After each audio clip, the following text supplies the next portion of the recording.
We've got a fresh snowpack. This is a snow cover on the ground right in here. That little swath was some of the snow left from Winter Storm Thor that is obviously still in place, and that's helping to cool the atmosphere even that much more effectively. It's radiating all the heat that it tried to get yesterday back out into space, so it got very cold this morning across the south, thanks in part to that snow. Let's look at this satellite picture farther to the north, because I got another little clipper coming in from Canada. You can see it kind of, sort of see it swirling around there, and it is going to take a path about like that and bring some snow showers probably to the northern Great Lakes.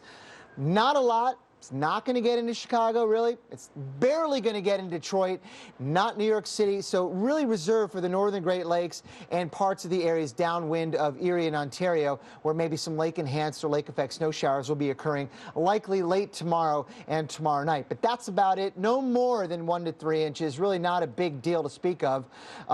Bigger picture, I think a bigger deal to speak of is the warmth that's coming our way next Thursday. Now, it's not going to be way above average, but it's a little above average, and that's a huge change from what we've seen so often this last month, where many places have been decimated by winter are actually going to get a chance to recover at least somewhat. Look at these numbers for next Thursday.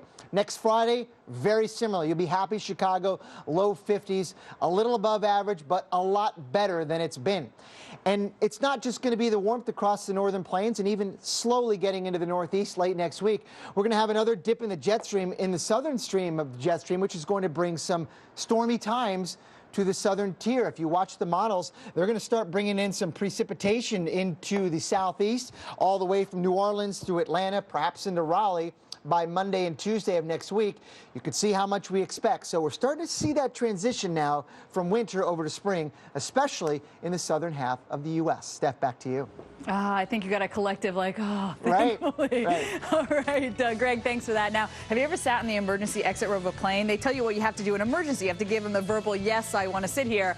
But what happens when there's actually an emergency? Hear from a woman who was in that row in the plane that skidded off the runway.